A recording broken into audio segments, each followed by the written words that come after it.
ஆனந்த் குமார் ஹெக்டே இவன் ஒரு பாஜக பாராளுமன்ற உறுப்பினர், கர்நாடகாவை சார்ந்தவன். சரியா?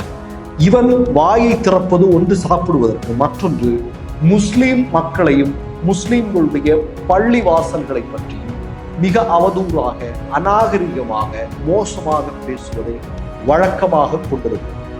என்ன துணிச்சலில் அவன் பேசிக் கொண்டிருந்தான் என்றால்,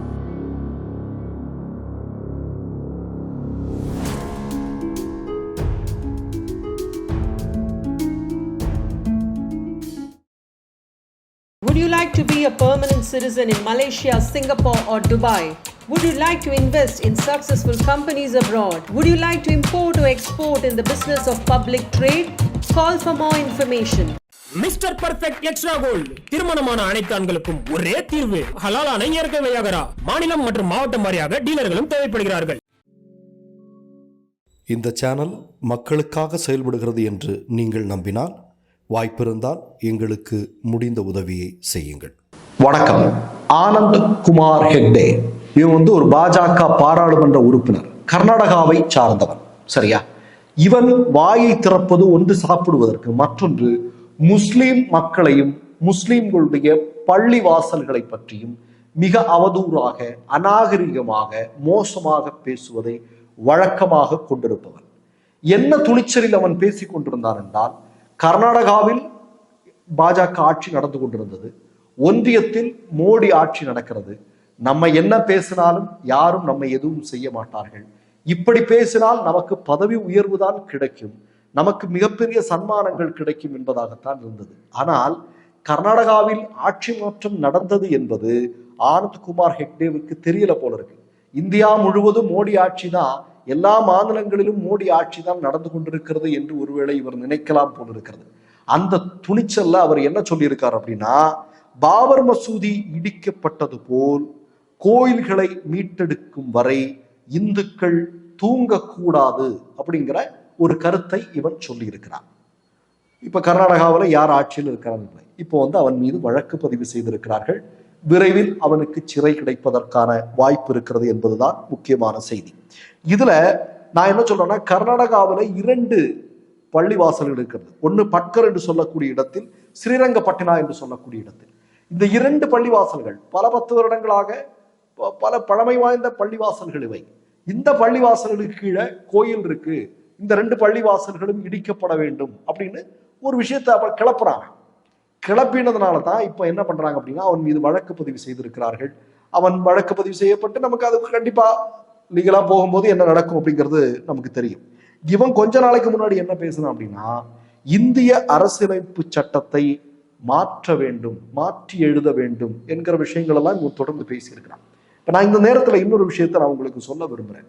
ஏன்னா சில தினங்களுக்கு முன்பு ஈஸ்வரப்பா அப்படிங்கிற ஒருத்தன் இதே மாதிரி சொன்னான். அதாவது முஸ்லிம்கள் எல்லாம் கொல்லப்பட வேண்டும், இந்த பள்ளிவாசல்கள்ல கோயில் இருந்த இடத்துல இருக்கக்கூடிய முஸ்லிம்கள் இருந்து முஸ்லிம் பள்ளிவாசல்களாக மாற்றப்பட்டிருக்கும், அதுக்குள்ள முஸ்லிம்கள் நுழைந்தால் அவர்கள் எல்லாம் கொல்லப்பட வேண்டும் என்று ஒருவன் சொல்லியது நாம் ஏற்கனவே பதிவாக சொல்லியிருந்தோம். இதுல இவனுங்களுக்கெல்லாம், இந்த ஆர்எஸ்எஸ் காரன், பிஜேபி காரனுக்கெல்லாம் நான் சொல்றது என்ன அப்படின்னா, இவங்களுடைய குருவாக இருக்கக்கூடிய சவார்கர் ஒரு கடவுள் நம்பிக்கையற்றவர். அவரே சொல்லியிருக்கார், நான் கடவுள் நம்பிக்கையற்றவன் அப்படின்னு. அப்ப ஏன் உங்களுக்கு ஒரு சின்ன உதாரணம் மட்டும் நான் சொல்றேன். இவர்கள் மதத்தையும் கடவுளையும் இவர்களுடைய அதிகாரத்திற்காக மட்டுமே பயன்படுத்தி கொண்டிருக்கிறார்கள். அதிகாரம் எதற்காக? இவர்கள் பார்ப்பனியத்தை தூக்கி பிடிக்க வேண்டும் என்பதற்காக இவர்கள் இந்து மக்களை, இந்து மக்களுடைய நம்பிக்கையை பயன்படுத்தி கொண்டிருக்கிறார்கள் என்பதுதான் உண்மை.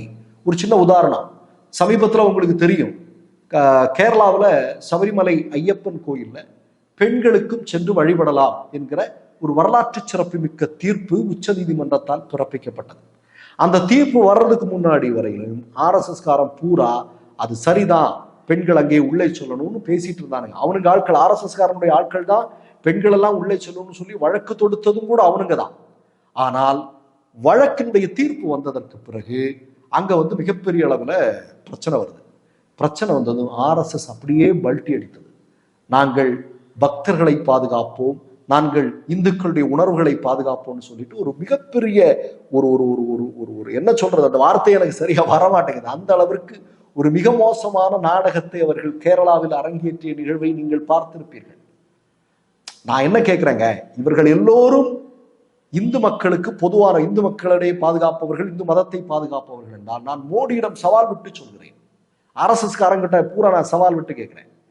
தகுதி வாய்ந்தவர்கள் எந்த சாதியை, இந்து மதத்தில் இருக்கக்கூடிய எந்த சாதியை சார்ந்தவர்களாக இருக்கட்டும், தகுதி வாய்ந்தவர்களாக இருந்தால் இந்தியா முழுவதும் வருமானம் அதிகமாக இருக்கக்கூடிய இந்து கோயில்களில் பூசாரிகளாக இன்றே நியமிக்கப்படும் என்கிற ஒரு சட்டத்தை மோடியால் இன்றைக்கு கொண்டு வர முடியுமா?